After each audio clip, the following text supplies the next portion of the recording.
उपस्थिति मतलब कितने कितने लोग उपस्थित रहे, तो पहले दिन 2, दूसरे दिन 5 और तीसरे दिन 13, इतना ठीक है। तो इनका गुणा ही तो करना था भाई। 15 रुपए 2 लोगों से लोगे तो कितना आएगा 30, है ना। 7.5 रुपए अगर 5 लोगों से लोगे तो 22.5, है ना। और 13 लोगों से अगर 2.5 रुपए लोगे, क्या हो गया 7 अरे हाँ सॉरी 37.5, सॉरी 37.5, ठीक है। और इधर कितना हो जाएगा 26 और 6.5, कितना 32.5, ठीक है। 26 और 6.5, ठीक है, इतना हो गया। तो इतना टोटल आपको कलेक्शन मिला। इन सब का टोटल करना है बस, है ना। इनका टोटल कितना आ रहा है 3, 3, 3 और 100। टोटल आपको कितना कलेक्शन मिला 100 रुपए। और आपसे उन्होंने बोला है तीनों दिनों की उपस्थिति प्रति व्यक्ति औसत आपको बताना है।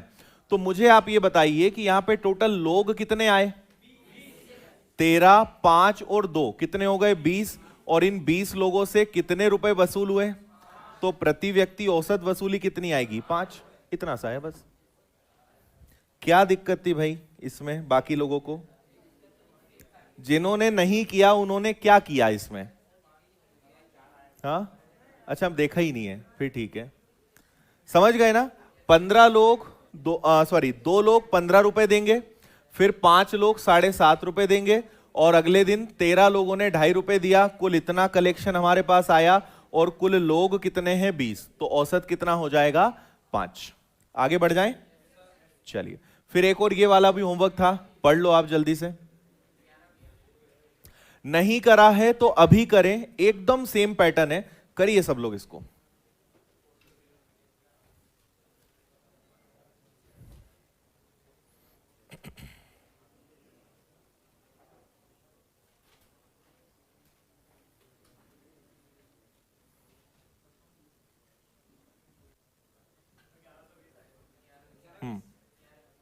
ठीक है,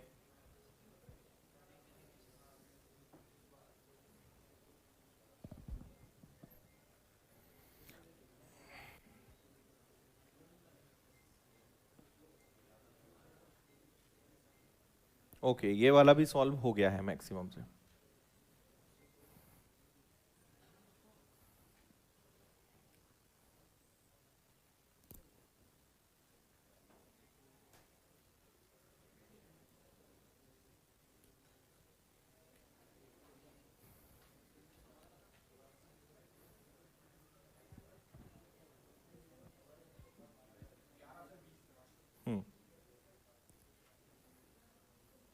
चलो देखें, सुनिएगा यहां पर क्या है। एक ऑडिटोरियम में विज्ञान प्रदर्शनी देखने पहले दिन 14 लोग आए, दूसरे दिन 12 लोग आए, तीसरे दिन 10 लोग आए, है ना। और नीचे अगेन उनका प्राइस है 2, 3 और 5 में। आपको केवल इनका मल्टीप्लाई करना है क्या, है ना। तो ये आ जाएगा आपका कितना 28, ये आ जाएगा कितना 36, और ये कितना आ जाएगा 50। सबको आपने जोड़ दिया तो कितना आ गया 5, 3, 8, 2, 10, कितना 114, ये आ गया टोटल। और रियल में कितना कलेक्शन है 4560, तो 4560 अगर 114 के बराबर है, दिख ही रहा है 4 गुना है ना। तो एग्जैक्ट 4 बार, मतलब 1 की वैल्यू कितनी आ जाएगी 40, 1 की वैल्यू कितनी आ जाएगी 40। और आपसे पूछा है प्रथम दिन कुल कितनी धनराशि, तो फर्स्ट डे टोटल कितना कलेक्शन रहा, तो 1 की वैल्यू 40 है, तो 28 की वैल्यू कितनी आएगी 1120। ये आपका आंसर है। क्लियर? ओके, कितने लोग का आंसर इस बार आ गया था? सब लोग के हाथ ऊपर देखने का नसीब कब मिलेगा मुझे? ऐसे आसान आसान प्रश्नों में तो बताया करो। जिससे नहीं बना था उसने क्या गलती करी थी इस बार? फिर काटा नहीं होगा, क्वेश्चन ही नहीं पढ़ा। क्वेश्चन पढ़े बिना कैसे करोगे?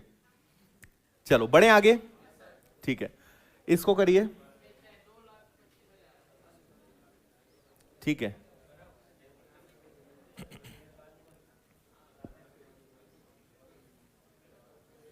हाँ, आज हम वो जो 2 क्वेश्चंस छोड़ के रखे ना वो भी करने वाले हैं, है ना। पढ़िए, जिसका आंसर आ जाए वो हाथ उठा देना। ये आ चुका है तो 1 2, और समझ में ना आए तो भी हाथ उठा देना।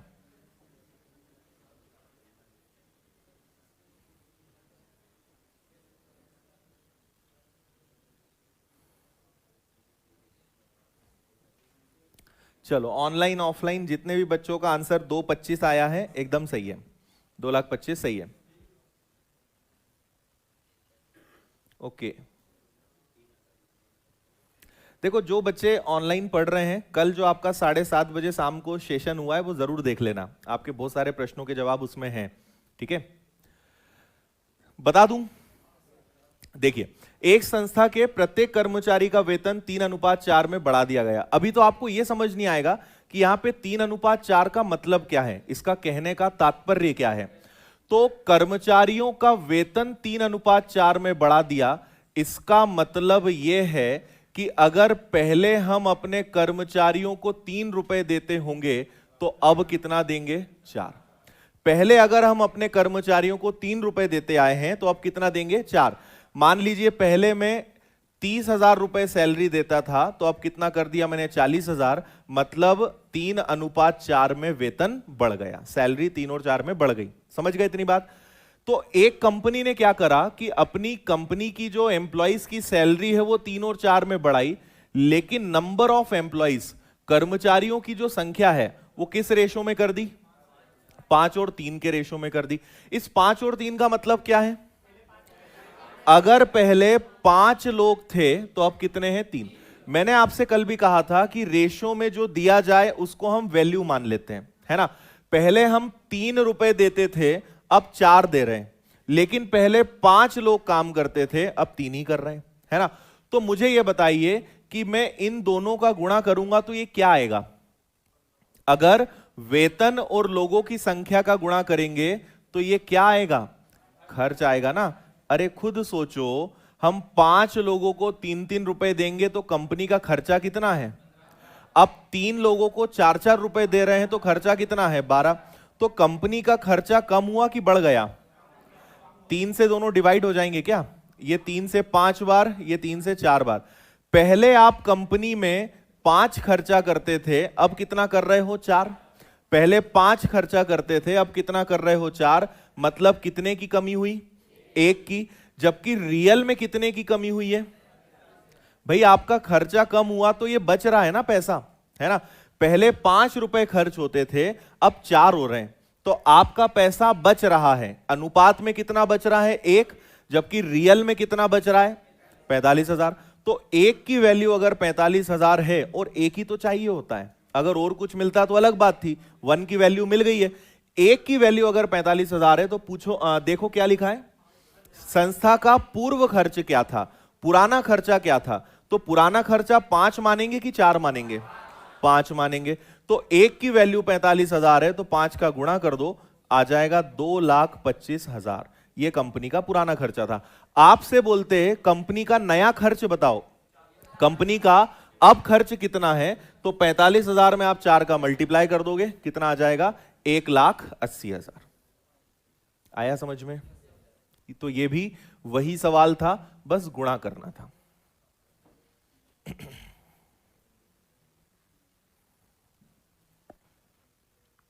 कोई दिक्कत, क्लियर है, बढ़ जाएं आगे।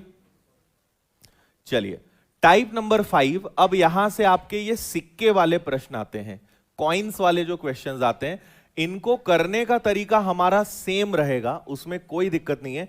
एक बार आप प्रश्न पढ़िए, फिर मैं बताता हूं।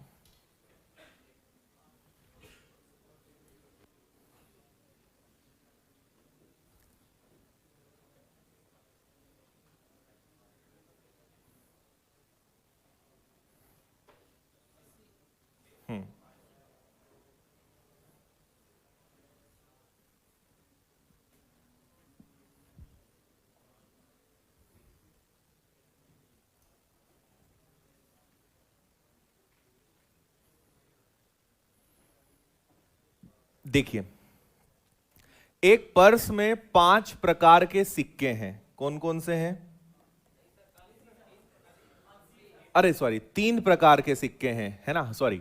एक कौन सा है? एक 5 रुपए का सिक्का है, दूसरा 2 रुपए का सिक्का है, और तीसरा 1 रुपए का सिक्का है, ठीक है। और इनकी संख्या का अनुपात, number of ratio of coins क्या दिया है? 4, 6 और 9। देखो है ये क्वेश्चन अलग, लेकिन करना हमें ऐसे ही है जैसे हम करते आए थे। और मैंने आपको बताया है गुणा करना है, अच्छी बात है, लेकिन हमेशा यह ध्यान रखें कि करना क्यों है। गुणा करना है लेकिन क्यों, इसका भी ध्यान रखें। तो आप यहां पर देखिए कि 5 रुपए ये सिक्कों की संख्या है। अच्छा एक चीज बता दूं, इसमें 2 पैटर्न होते हैं। ये आपका टाइप 1 है, सिक्के में 2 प्रकार के प्रश्न आते हैं। ये पहला टाइप है, एक और दूसरा आएगा।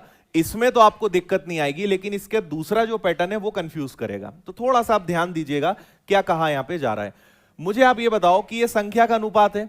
अगर मैं ये क्या है, सिक्के हैं कि 5 रुपए के सिक्के हैं, कितने हैं? 4। तो अगर इनका गुणा करूंगा तो कितना आएगा? 20। ये 20 क्या है? रुपए है। रुपए है मतलब इसको हम वैल्यू बोल सकते हैं। ये वैल्यू है, मूल्य का अनुपात है ना भाई। 5 रुपए के 4 सिक्के हुए तो कितने रुपए हो गए? 20। अच्छा 2 रुपए के 6 सिक्के हुए तो 12, और 1 रुपए के 9 सिक्के हुए तो 9। अच्छा ये आपको पता चल गया उनकी वैल्यू के बारे में। और हमने इनका गुणा क्यों किया? क्योंकि हमें टोटल वैल्यू पता है कि पर्स में कुल कितने रुपए रखे। तो पर्स में रियल में 820 रुपए रखे हैं, लेकिन अनुपात में कितना है? 20 और 12 32 और 9 41। 41 से आपने अगर भाग दिया तो कितना आ गया? 20 आ गया। तो 1 की वैल्यू अगर 20 है तो पूछा क्या है? 5 रुपए के कितने सिक्के। अब सुनना जरा, ये किस चीज का अनुपात है? ये मूल्य का है। यहां गुणा नहीं करना है क्योंकि संख्या पूछी है, तो संख्या का अनुपात तो ये है ना। तो 1 रुपए के कितने सिक्के, तो आप, अरे यार सॉरी, 5 रुपए के पूछा है क्या? सॉरी, 5 रुपए के कितने सिक्के, तो 4 से गुणा कर दोगे 80 के सिक्के। ये आएंगे किसके? 5 के। आया क्या समझ में? ठीक है, मतलब ये ध्यान देना है कि गुणा करने पे क्या आएगा, है ना। 5 रुपए के 4 सिक्के 20 रुपए, 2 रुपए के 6 सिक्के 12, 1 रुपए के 9 सिक्के तो 9। 9, 12 और 20 टोटल हुआ 41। 41 से भाग दिया, 1 की वैल्यू 20 है। तो आपसे पूछा है 5 रुपए के कितने सिक्के, किससे गुणा करोगे? 4 से। ठीक, ओके। अगला करके बताओगे? एकदम सेम क्वेश्चन करिए।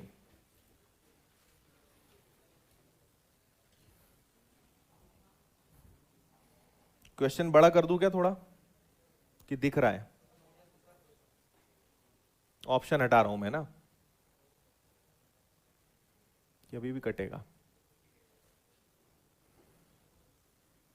1 रुपए के कितने सिक्के आपको बताने। क्वेश्चन थोड़ा सा मैंने दबा दिया है।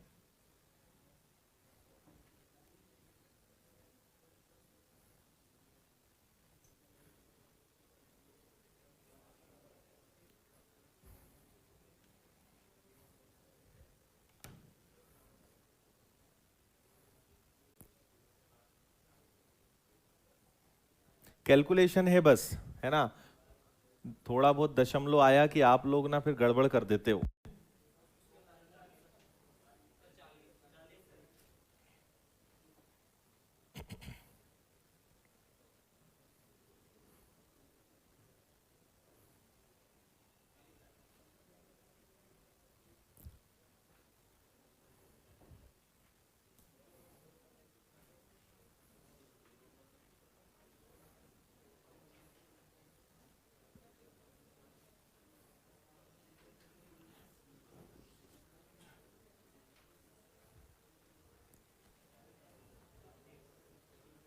हो गया?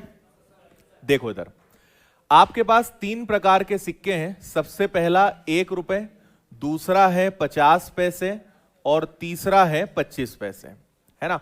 और इनकी संख्या का अनुपात कितना है? 1, 2 और 3। अब इसके आगे इसका गुणा करके आपने 1 रुपए लिख लिया होगा, है ना। और यहां से दिक्कत फिर आपको हुई होगी कि नहीं हुई? इसको आप ऐसे मानो कि 50 पैसे के कितने सिक्के? 2। तो 50 पैसे के 2 सिक्के मतलब 1 रुपए। 25 पैसे के अगर 3 सिक्के हुए मतलब 75 पैसे, है ना। इनको आप जोड़ दोगे। अच्छा, टोटल पैसे कितने हैं? 110। 110 में 1 प्लस 1 प्लस 0.75 2.75 आ जाएगा, आ जाएगा।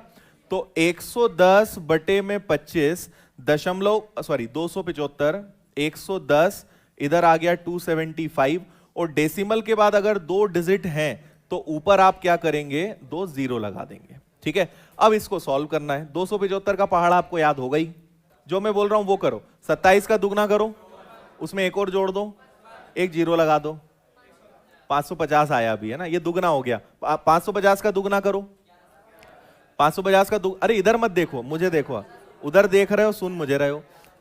275 का दुगना 550, 550 का दुगना 1100, तो दुगने का दुगना मतलब 4 बार पहाड़ा ले लिया ना, तो 4 बार कटेगा ये, और क्या, 40 आ गया।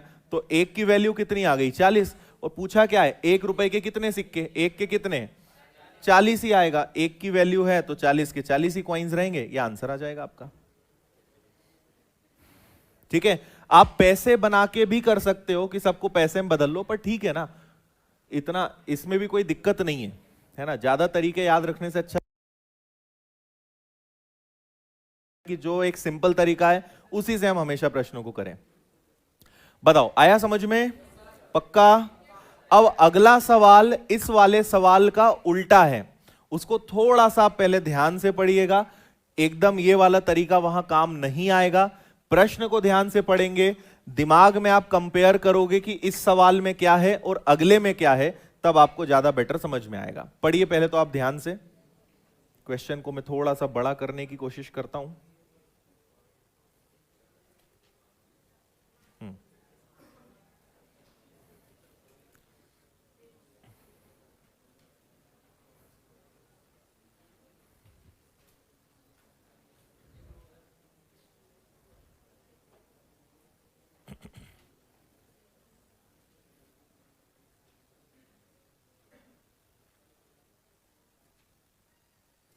इसके ऑप्शंस 135, 140, 145, 150 ऐसे कुछ हैं।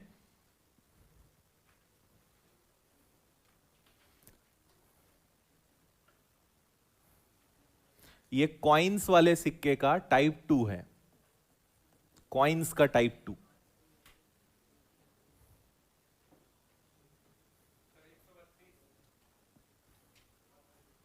जहां तक है सही है।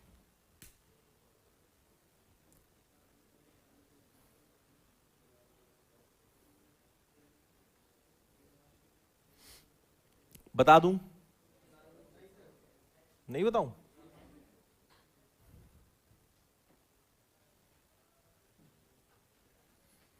ओके धनंजय जी,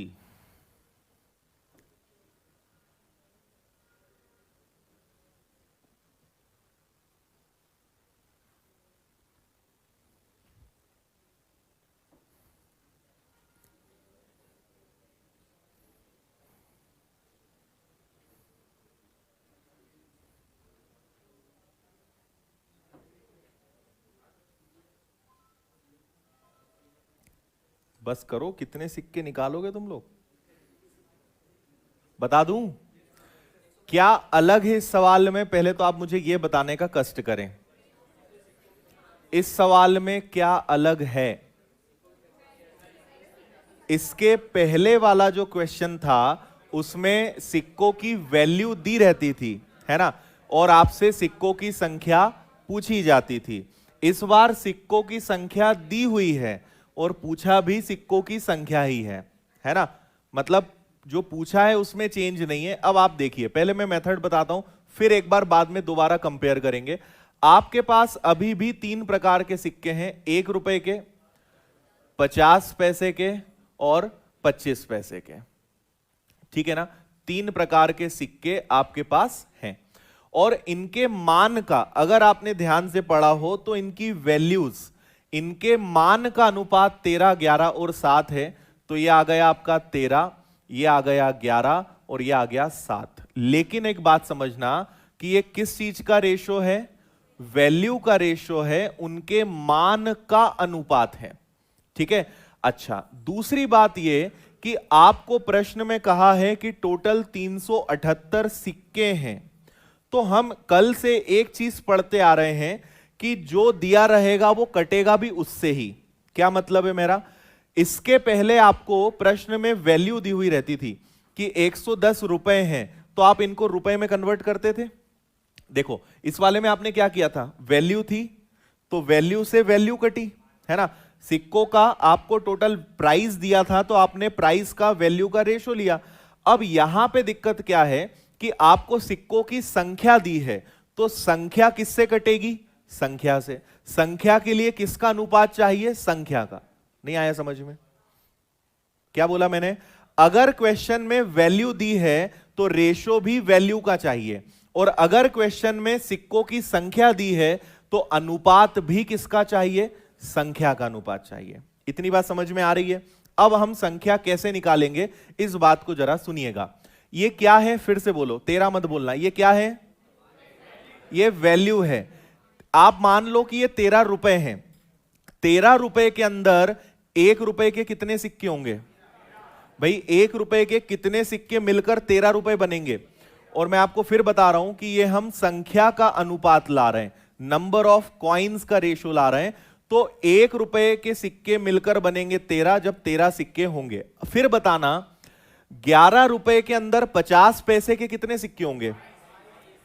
1 रुपए में 50 पैसे के 2 सिक्के होते हैं। 50 पैसे का सिक्का हमने सबने देखा है। अब जो आने वाली जनरेशन है या आज से कई साल बाद आश्चर्य करेंगे, किसी जमाने में 50 पैसे 25 पैसे अठन्नी चवन्नी भी चलते थे, है ना।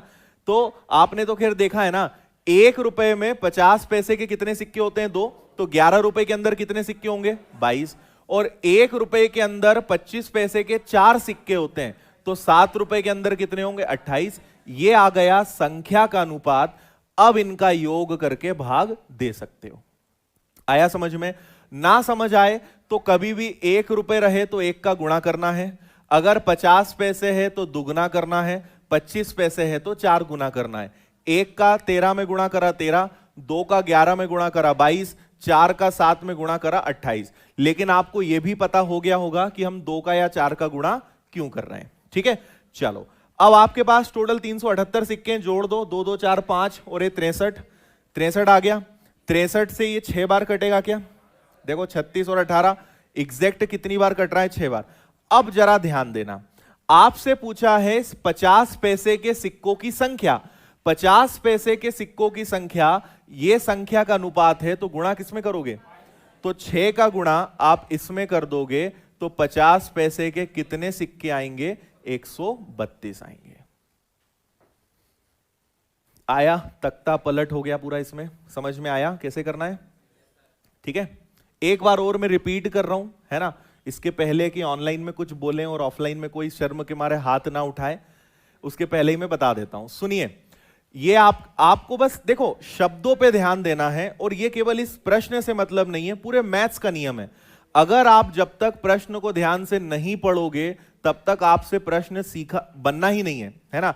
मैथ्स में मेरा अनुभव है कि अगर आपने किसी प्रश्न को अच्छे से पढ़ लिया, मतलब 90% प्रश्न हल होने की संभावना है ना। और अगर प्रश्न पढ़ा ही नहीं है ढंग से तो 100% संभावना है कि आपसे वो नहीं बनने वाला। अब जैसे सिक्के वाले सवाल तो आपने सीख लिए, अब आप ध्यान ही नहीं दे रहे हो कि संख्या दिया है कि वैल्यू दी है, तो गलत तो होना है ना।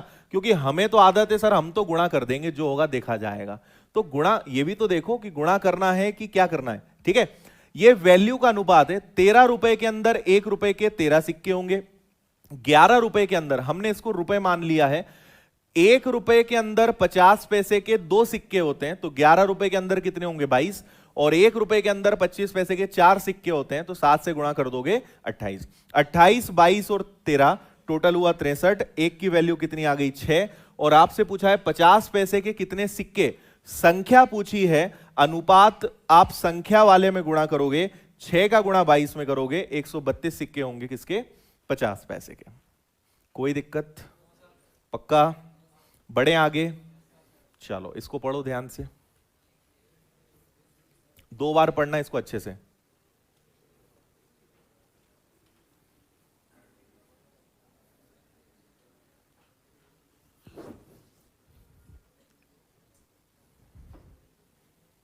ओके ओके, ऑनलाइन वालों को भी सबको समझ में आ गया है?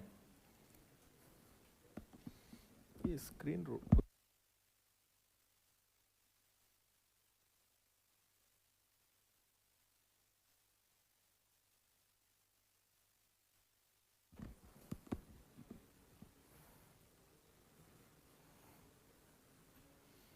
कुछ लोग तो एक बार पढ़ने के बाद दोबारा इसलिए नहीं पढ़ते कि बनना तो है ही नहीं वैसे भी, है ना। दोबारा पढ़ के टाइम क्यों खराब करो, इससे अच्छा इधर उधर देखो है ना। अच्छा, कई लोग तो मैं, क्योंकि देखो आपके दिमाग में क्या चलता है वो सब दिखता है। कई लोग तो 3-4 लाइन पढ़ने के बाद ही आगे ही नहीं पढ़ते, इतना ही नहीं समझ में आया तो आगे क्या समझ में आएगा, पढ़ना ही नहीं उसको। इससे अच्छा साइड वाले से गप्पे मारो, और भाई क्या हाल है, समझ में आया क्या? देखो अब पढ़ रहे हैं ध्यान से, दुखती नस पे हाथ रखो ना, तब तब झटपटाता है इंसान। अच्छा, कुछ लोग एक्टिंग कर रहे हैं ध्यान से पढ़ने की, ये भी दिख रहा है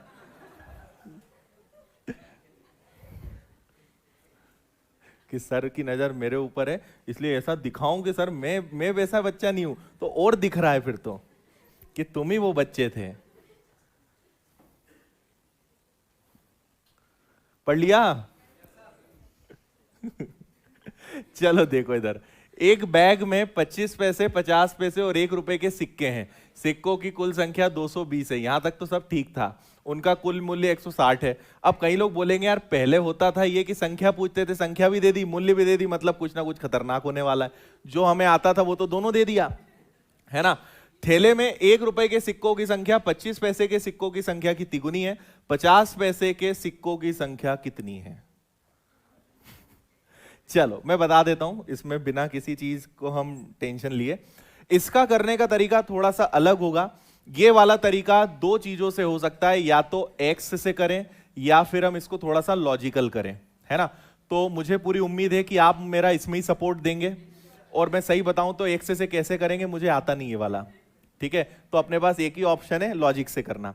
और एक्स से आप बोलोगे तो मैं कहीं ढूंढ के बता दूंगा, थोड़ा सा बैठूंगा 2-1 घंटे तो बना दूंगा इसका तरीका, लेकिन केवल पेज भरने वाला काम रहेगा, है ना। इसलिए इसको हम एक्स से वैसे भी नहीं करेंगे, लॉजिक से करेंगे, क्योंकि लॉजिक में भी दम लगेगा आपका इसमें, है ना। तो एक्स में तो बहुत टाइम वेस्ट होगा। 3 प्रकार के हमारे पास सिक्के हैं, कौन कौन से हैं? 25 पैसे, 50 पैसे और 1 रुपए, ठीक है। और आपको बोला है सिक्कों की कुल संख्या, टोटल जो क्वाइंस हैं वो कितने हैं? 220 क्वाइंस हैं, और उनकी टोटल वैल्यू कितनी है? 160 है। लेकिन उन्होंने एक ही बात बोली है, 1 रुपए के सिक्कों की संख्या 25 पैसे के सिक्कों की संख्या से तिगुनी है। 1 रुपए के जो सिक्के हैं वो 25 पैसे के सिक्कों से कितना गुना है?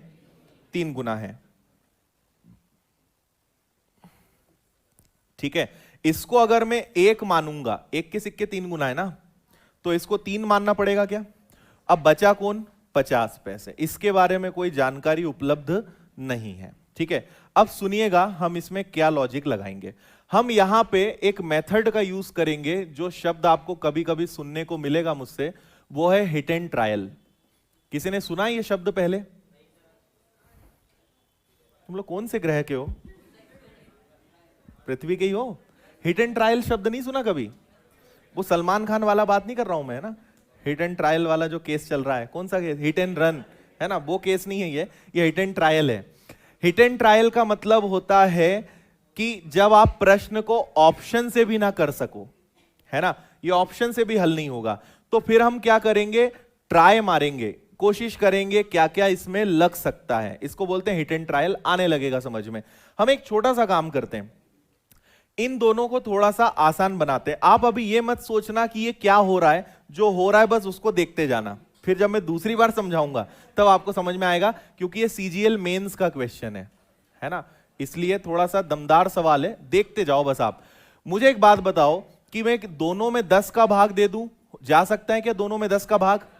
ठीक है, तो फिर मुझे ऐसा करना है कि इसमें 10 का भाग दोगे तो कितने सिक्के बचेंगे? 22 सिक्के हो जाएंगे, और उनकी वैल्यू कितनी हो जाएगी? इन दोनों को बुरा नहीं लगना है, क्योंकि दोनों को हमने 10 से भाग दिया है ना। अब आप कुछ ऐसा चमत्कार करो, कुछ ऐसा रेशो सोचो कि सिक्कों की संख्या 22 भी हो जाए और उनकी वैल्यू 16 भी सेट हो जाए। इसको बोलते हैं हिट एंड ट्रायल। मतलब ऐसा कुछ ट्राई करो, ऐसी कुछ कोशिश करो कि अनुपात जब हम बनाएं तो उनका योग 22 आए, लेकिन उनकी वैल्यू कितनी आनी चाहिए? 16। और बात केवल एक ही बोल के रखिए कि 1 रुपए के सिक्के 25 पैसे के सिक्के से कितना गुना है? 3 गुना है। इतना समझ गए ना? अच्छा, अब आप ये सोचिए कि अगर 25 पैसे का एक सिक्का होगा तो आंसर पॉइंट में आएगा, पर यहां पे पॉइंट है क्या? नहीं है। 25 पैसे के 2 सिक्के होंगे तब भी आंसर पॉइंट में आएगा, लेकिन यहां पे पॉइंट है क्या? 3 होंगे तब भी। तो एक काम करते हैं, 25 पैसे के सिक्कों को मान लेते हैं 4, क्योंकि 25 का 4 गुना 100, 100 मतलब 1 रुपए। और अगर ये 4 होगा तो ये कितना गुना होगा? 3 गुना।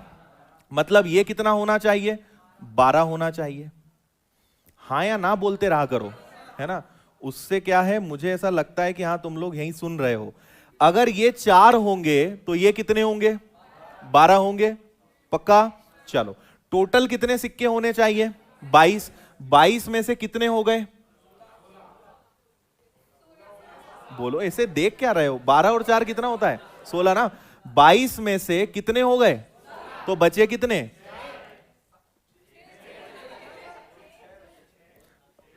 रुक जाओ, रहने दो तुम तो। 22 में से 12 और 4 16 घटा दो, ऐसे करना है। कितने बचेंगे? 6। यहां आ जाएगा क्या? ठीक है। अब हमने एक टारगेट पूरा कर लिया कि इन सब का योग कितना है? 22 आ रहा है। अच्छा, 1 रुपए के अगर 12 सिक्के होंगे तो 12 रुपए होंगे। 25 पैसे के 4 सिक्के मतलब 50 पैसे के 6 सिक्के, मतलब इनका टोटल करना। हो गया क्या सही? बस तो हो गया काम खत्म। ठीक है, अब सुनो मेरी बात फिर से। पहली बार में ही हमारा काम एकदम सही सेट हो गया। हम अगर एक लेते, जैसे मैं आपको बताता हूं, आपके मन में आएगा सर हमें कैसे पता चलेगा? तो देखो, अगर मान लो आप इसको 1 लोगे तो ये 3 होंगे। 3 और 1 कितने हो गए? 4। तो 22 में से 4 गया 18, है ना? तो ये होंगे 1 रुपए के 3 सिक्के, 25 पैसे का मात्र 1 सिक्का, और 18 पंजे 90 मतलब 9 रुपए। क्या इनका टोटल 16 आ रहा है? आएगा ही नहीं, वो किसी से सेट ही नहीं होगा। तो इसका मतलब केवल एक ही कंडीशन में सेट होगा कि अगर हम इसको 4 मान ले तो इसके सिक्के 3 गुना होंगे, मतलब 12। 12 और 4 16। 22 सिक्कों में से 16 ये दोनों हो गए, तो बचे कितने? 6।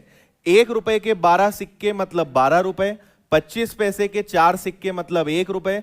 50 पैसे के 6 सिक्के मतलब 3 रुपए। और इनका टोटल भी कितना हो रहा है? 16 हो रहा है। दोनों कंडीशन सेटिस्फाई कर रही है। लेकिन आपने किससे भाग दिया था?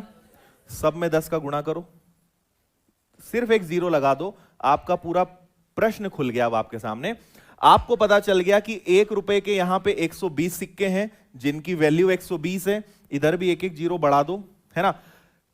25 पैसे के 40 सिक्के हैं, उनकी वैल्यू 10 रुपए होगी। और 50 पैसे के 60 सिक्के हैं जिनकी वैल्यू 30 होगी। इनका टोटल 220, इनका टोटल 160। कहानी खत्म, पैसा हजम। हाँ, कोई दिक्कत नहीं, ऑप्शन गलत है, होने दो। क्या बोला है? 50 पैसे के सिक्कों की संख्या 60 आ रही ना? तो है तो ऑप्शन में। कौन था ये जिसको ऑप्शन नहीं दिख रहा है? क्या नहीं? ये तो एग्जैक्ट वैल्यू आ गई ना, काटेंगे क्यों? 11 और 8 भी कर सकते हो, कोई भी ले सकते हो। देखो, हम यहां इसको क्या कर रहे हैं, क्योंकि 220 और 160 जमाने में ज्यादा मेहनत लगेगी, तो हमने दोनों को छोटा इसलिए कर दिया ताकि छोटी संख्या को जमाना आसान है ना? 22 और 16 में ज्यादा मेहनत नहीं लगी। लेकिन अगर मान लो भाई, आप कैसे सोचोगे यहां 40 आएगा? ये बड़ी बात है ना, यहां पता कैसे चलेगा यहां 40 आएगा? तो अगर सबको छोटा कर दोगे तो भाई या तो 1 आएगा, 2 आएगा, 3 आएगा, 4 आएगा, 5 आएगा, 6 आएगा, लेकिन 40 कहां से आपके दिमाग में आएगा? इसलिए हमने क्या करा, इन दोनों को शॉर्ट कर दिया ताकि हम डायरेक्ट यहां पे छोटी संख्या में पहुंच सकें। छोटी संख्या हाथ में लग जाएगी, सब में 10 का गुणा कर देंगे, पता चल जाएगा क्या है। आया? ठीक है, कितने लोग चाहते हैं एक बार रिपीट करना? चलो एक बार रिपीट करते हैं, फिर अपन ऐसा कर लेते हैं, पूरा ही हटा देते हैं। ठीक है, देखो कैसे हमने दिमाग लगाया वो समझते हैं। यहां पे आपसे कहा गया था सिक्के 220 हैं, और यहां पे दिक्कत आपको तभी होगी जब प्रश्न आपने पढ़ा नहीं होगा। मैं बार बार आपसे कहूंगा प्रश्न को हमेशा एक बार ऐसे पढ़ो कि दोबारा पढ़ना ना पड़े, है ना, चीजें दिमाग में सेट होनी चाहिए। आपसे कहा है कि 1 रुपए के सिक्के 25 पैसे के सिक्कों के कितने गुने हैं? 3 गुने हैं। ये 3 गुना है, लेकिन 50 पैसे को तो इन्होंने जाति से बाहर कर दिया, उसके बारे में तो कोई बात ही नहीं करी। ठीक है, अच्छा अब सिक्के कितने हैं? 220, उनकी टोटल वैल्यू कितनी है? 160। ये हमें सेट करना है, तो हमने पहले दोनों में 10 का भाग दे दिया, है ना। तो आप ये बताओ कि सिक्के कितने हो जाएंगे? बोलते जाओ जरा, और जो ऑनलाइन पढ़ रहे हैं वो भी बोलो, ठीक है, मन की आवाज बहुत तेज होती है। चलो अब आप ये सोचो, देखो ये 50 पैसे तो बाहर है, ये दोनों सेट होंगे तो ये अपने आप सेट हो जाएगा, तो हमें इस पे काम नहीं करना है, हमें इन दोनों पर मेहनत करनी है। अगर मैं 25 पैसे का एक सिक्का मानूंगा तो 25 गुणा 1 पॉइंट में आंसर आएगा। तो हम पहले कोशिश कर रहे हैं कि कुछ ऐसा फिगर सेट करें कि पॉइंट ना आए। क्यों? क्योंकि सबका योग यहां 16 आ रहा है, तो पॉइंट में नहीं है, तो बनते कोशिश हम क्या करेंगे कि पहले ऐसी संख्या लें जिससे पॉइंट की नौबत ना आए। तो 25 में 1 का गुणा करोगे 25, 2 का करोगे 50, 3 का 75, 4 वो संख्या होगी जिसका गुणा करने पे एग्जैक्ट 1 रुपए आएगा। इसलिए दिमाग में आया कि हम क्या मान लेते हैं? 4। और अगर इसके 4 सिक्के होंगे तो इसके कितने होंगे? 12। और अगर टोटल हमारे पास 22 सिक्के हैं तो 12 और 4 16 गया, 22 में से 16 गया, कितना आएगा? 6 आ जाएगा, ये आ गया। अब हमारे पास सिक्के पता तो चल गए, 1 रुपए के 12 सिक्के मतलब 12 रुपए, 25 पैसे के 4 सिक्के मतलब 1 रुपए, 50 पैसे के 6 सिक्के मतलब 3 रुपए, तो ये भी टोटल 16 हो रहा है। 12 और 1 13 और 3 16, दोनों चीजें संतुष्ट हो रही हैं। तो आपने 10 का भाग दिया था, सब में वापस 10 का गुणा कर दो, काम खत्म। इसको भी 10 कर दो, सब में एक एक जीरो लगा दो। ऐसे काम में तो बड़ा मजा आता है अपने को। ये आ गया आंसर आपका। अब आया समझ में? कैसा लगा प्रश्न? आया मजा? तो इसलिए इसको एक्स से नहीं बता सकते, ठीक है, क्योंकि एक्स से क्या होगा, माना ये एक्स है तो ये 3x है ना, फिर ये क्या होगा पता है? 220 माइनस एक्स माइनस 3x। नहीं आया समझ में? 50 पैसे के सिक्के पता है कितने होंगे? 220 माइनस एक्स माइनस 3x, है ना, दोनों को घटाओगे तो आएगा। तो इससे ही समझ जाओ आगे क्या होगा, इसलिए छोड़ दो उसको, ठीक है। चलो ऑनलाइन वालों को भी समझ में आ गया है, बढ़े आगे। हाँ, अरे भगवान, ये भी आ ही गए कि अभी? चलो भाई पढ़ो इसको भी। आज आपका दिमाग बहुत बुरे तरीके से खराब होने वाला है। आज 2 रोटी ज्यादा खाओगे, देखना तुम, गुस्से गुस्से में। आज तो मैस में दिमाग खराब हो गया, 2 रोटी ज्यादा खाएंगे। पढ़ लेना ध्यान से, शब्दों का खेल है इस प्रश्न में भी। फिर तुम लोग, जब मैं समझाता हूं ना तब तुम प्रश्न पढ़ते हो, और जब बोलता हूं पढ़ो तब इधर उधर देखते हो।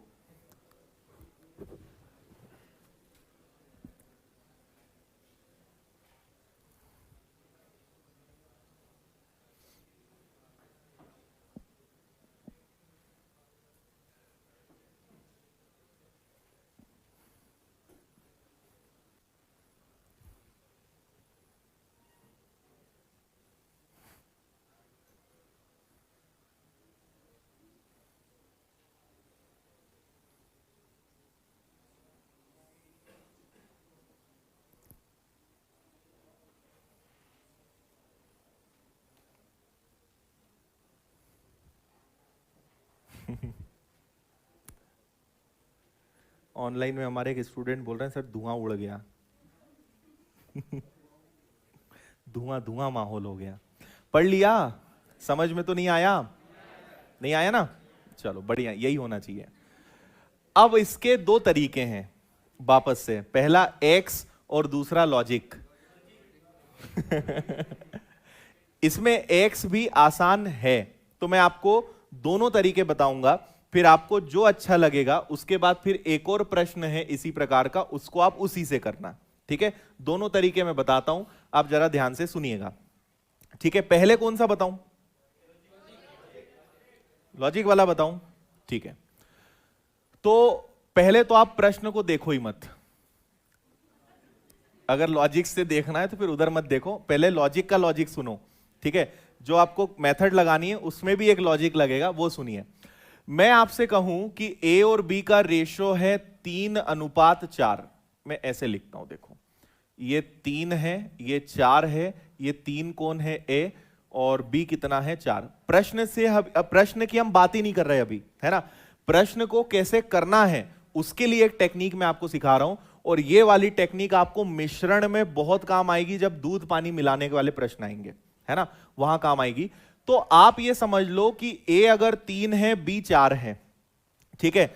इनके साथ कुछ ऐसा करना है कि ए 5 बन जाए और बी 6 बन जाए। सुनना बस ध्यान से, है ना? क्या बोला मैंने? ए अभी 3 है, बी कितना है? 4 है। कुछ ऐसा इनको करो कि ए 5 बन जाए और बी 6 बन जाए। अरे अनुपात में है, कहां से 2 जोड़ दो?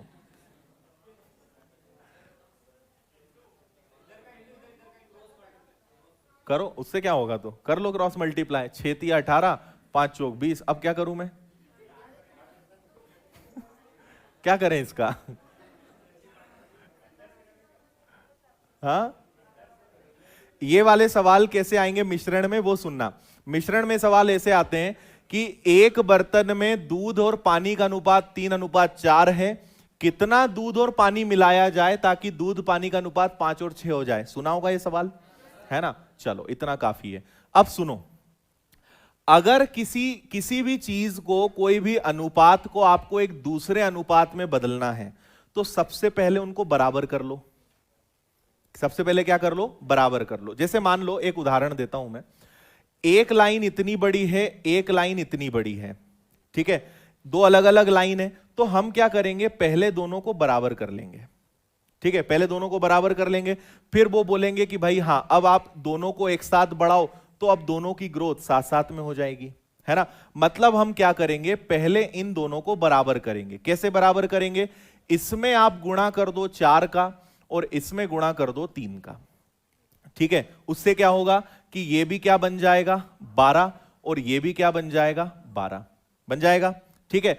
अब मैं चाहता हूं कि वो दोनों 5 और 6 बने। पहले तो मैंने दोनों को बराबर कर दिया, अब मैं जिससे गुणा करूंगा वही अनुपात मिलेगा। अब अगर मैं इसका 5 से गुणा कर दूं और इसका 6 से गुणा कर दूं, तो ये क्या बनेगा? 50, और ये क्या बनेगा? 60, है ना? तो 50 और अरे सॉरी, ठीक, 12 और 6 कितना हो जाएगा? 72। तो ये आपका 72 हो गया, ठीक है? 12 पंजे 60, हाँ ठीक है। तो आप ये बताइए कि 60 और 72 का अनुपात कितना बनेगा? 60 और 72 का अनुपात कितना बनेगा? 12 पंजे 60 और 12 छंग 72 आया। तो आप मेथड को समझो। आपने सबसे पहले क्या किया? पहले दोनों को बराबर किया। बराबर करने के बाद आप जिस संख्या का गुणा करोगे वही आ जाएंगे। आया समझ में, है ना? और कॉमन बात है यार, सोचो 12 गुणा 5 करके आप 12 गुणा 6 करोगे तो अनुपात तो 5 और 6 ही आएगा ना। वो तो वैसे भी कॉमन है तो कैंसिल होगा। लॉजिक तो समझो उसका। नहीं आया समझ में? आया, है ना? तो यही काम हम अब इस प्रश्न में करने वाले हैं। पक्का समझ में आया सभी को? चलो, नहीं आया तो अभी मैं प्रश्न में इसको दोबारा समझाऊंगा। अब सुनिएगा, एबीसी की, ये अगेन मैं आपको बता रहा हूं, ये भी मेंस लेवल का क्वेश्चन है, लेकिन ये तब तक मेंस लेवल का क्वेश्चन है जब तक आप इसको सीख नहीं लेते। एक बार आपने सीख लिया, आज के बाद ये वाला सवाल आप 15-20 सेकंड से ज्यादा नहीं लोगे। इतना अच्छा तरीका मैं आपको बता रहा हूं। कोई भी प्रश्न कठिन तब तक होता है जब तक हमने उसको पहले पढ़ा नहीं होता है। पढ़ लें, कंसेप्ट अच्छे से सीख लें, तो फिर हर सवाल 10, 15, 20 सेकंड के अंदर अंदर आ जाता है। अभी आपको अपने आप से बिल्कुल उम्मीद नहीं कि आप ऐसा प्रश्न कर पाओगे। है क्या ऐसी उम्मीद? अभी है क्या? बताओ आंसर।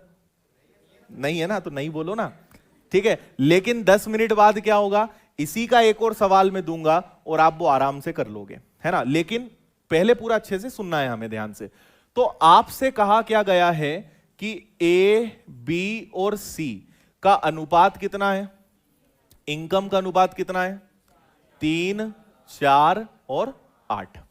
अच्छा, और क्या दिया है? उनके खर्च का अनुपात कितना है? 5 4 6, 5 4 और 6। ठीक है। सी की बचत आय का 3/4 है। सी की जो इनकम है वो उसकी आय का 3/4 है। C saving is 3/4 of his income. चलो देखो, सी की बात कर रहे हैं ना, ए और बी से हमें कोई मतलब ही नहीं है, हम केवल किससे मतलब रखेंगे? सी से। तो उन्होंने बोला कि सी की बचत उसकी आय का 3/4 है। मैंने कल बताया था कि बचत आय का 3/4 है, जो पहले वो ऊपर, जो बाद में वो नीचे, बताया था। मतलब यहां पे अगर सी की आय, पूरी बात किसकी चल रही है? सी की। सी की इनकम अगर 4 हो तो उसका खर्च कितना होगा? अरे 1 होगा, ये तो बचत है ना। सी का एक्सपेंडिचर कितना होगा? लिखने की बड़ी समस्या है यहां पे। इसको और ऊपर कर दूं, ए बी और सी, है ना। इनकम का रेशो कितना है? 3 4 8। और एक्सपेंडिचर का खर्चा कितना है? 5 4 और 6। इतना ठीक है। अच्छा, अब सुनना, सी की जो बचत है, मैंने आपको लॉजिक तो बता ही दिया है, हम केवल बात कर रहे हैं सी के बारे में। सी की इनकम अगर 4 हो, उसका एक्सपेंडिचर 3 हो, तो उसकी सेविंग्स कितनी होगी? 1। इसमें किसी को भी दिक्कत हो तो बता दो, बोलो जल्दी। ठीक है भाई, 3/4 बचाने का मतलब क्या है? 3/4, मैं 3/4 बचाना चाहता हूं, मतलब अगर मैं 4 कमाऊंगा तो बचाऊंगा कितना? 3। तो खर्चा कितना करूंगा? 1। यही मतलब तो हुआ ना।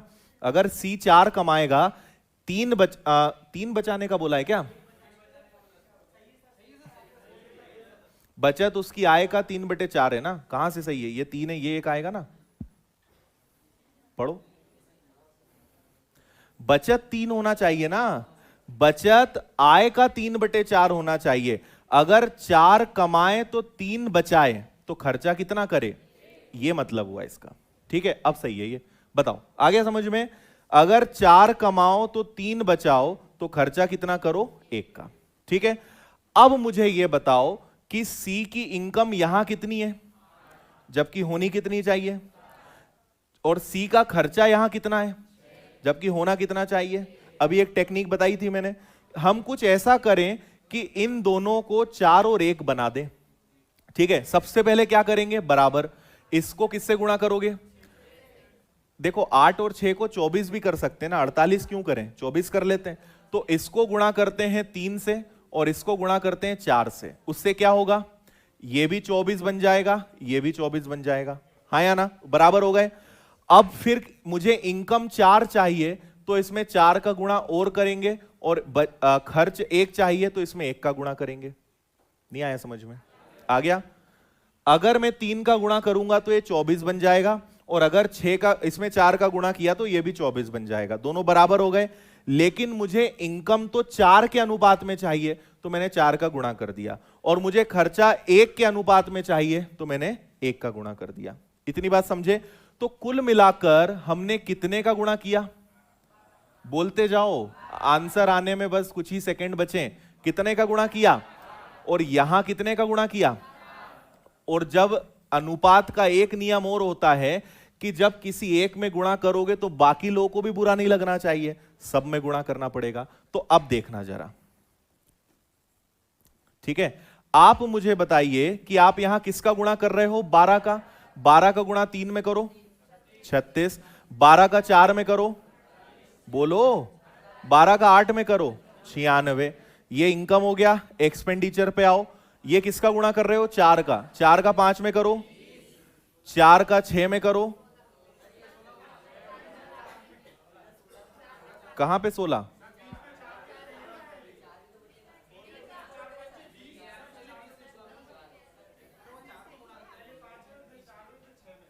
पांच में, 4 में, 6 में ना। तो मैंने बीसी तो लिखा था। अच्छा ठीक है, चलो अब कर देते हैं। ये 16 आएगा, और इधर आओगे तो कितना आएगा? 24। ऐसा कर लें। अब बताओ सेविंग्स कैसे निकालोगे? घटा दो। 36 कमाता है, 20 खर्च करता है, तो बचाएगा कितना? 16। 48 में से 16 गया 32, 96 में से 24 गया 72। इनको और शॉर्ट कर सकते हो क्या? क्या होगा? 8 से 2 बार, 8 से 4 बार और 8 से 9 बार। ये आंसर आया 2 4 9। पहली बार आपने समझा है इसलिए आपको थोड़ा भारी भारी लगा होगा, लेकिन एक बार और करेंगे आपको बहुत आसान लगेगा। एक बार और मैं बता रहा हूं, पूरा सब कुछ हटा रहा हूं, आप खुद देखिएगा और जवाब देते जाइएगा, ऑनलाइन वाले भी, है ना। देखो अगली बार ये क्वेश्चन आपके लिए बहुत आसान है। आपके लिए मेन खेल ये था, उम्मीद है ये समझ में आया होगा। 4 1 3 कहां से आया? बचत 3/4 होनी चाहिए, मतलब 4 में से 3 बचाना है, खर्चा 1 करना है। तो आपको सी की इनकम 4 में लाना है और एक्सपेंडिचर 1 में लाना है। पहले दोनों को बराबर करो। तो अगर मुझे दोनों को बराबर करना है तो इसको 3 से गुणा कर देंगे और इसको 4 से कर देंगे। क्या दोनों बराबर हो जाएंगे? फिर इनकम हमें 4 में चाहिए तो और 4 का गुणा करना पड़ेगा, और एक्सपेंडिचर 1 में चाहिए तो 1 का गुणा करना पड़ेगा। कुल मिलाकर ऊपर कितने से गुणा करना पड़ेगा? बोलो 12 से। और इधर कितने का गुणा करना पड़ेगा? 4 से। इतना करने में कितनी देर लगी आपको? 5-10 सेकेंड। अब आपको कुछ नहीं करना है, सब में बस गुणा करना है और घटाना है। हो जाओ शुरू। तो देखो 12 का 3 गुना बोलो, 12 का 4 गुना, 12 का 8 गुना 96, 4 का 5 गुना, 4 का 4 गुना, 4 का 6 गुना। घटा दो जल्दी जल्दी, कितना आएगा? 16, 32, 72। किससे कैंसिल हो जाएंगे? 8 से।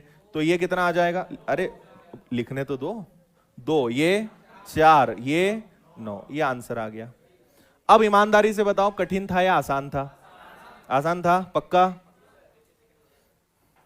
कितनी देर लगेगी ईमानदारी से? 30 से 35 सेकेंड पक्का? और अगर 2-3 बार कर लिया तो? बहुत भयंकर कैलकुलेशन है यार। आया पक्का समझ में? एक्स की जरूरत है क्या? हाँ, ये एक बहुत अच्छी बात कही कि सर अगर करके ही नहीं आएंगे तो सेकंड ही नहीं लगेंगे। अगला करें कि होमवर्क दे दूं? चलो, आपको कल मैं एक्स वाली मेथड भी बता दूंगा, है ना। आज दोनों मेथड एक साथ देखने में कंफ्यूजन होगा। इस प्रश्न को आप लिख लें, अगर पीडीएफ नहीं मिलती है तो आप इसको लिख लें, और पीडीएफ मिलती है तो आज की पीडीएफ में आपको ये मिल जाएगा। और जैसा मैंने कहा है बस वैसे ही करना, और यहां पे ए के बारे में कहा है ये बात भी ध्यान रखना।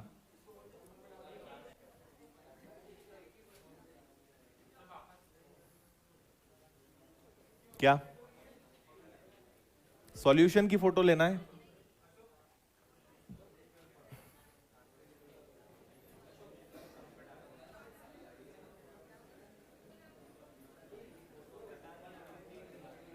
क्या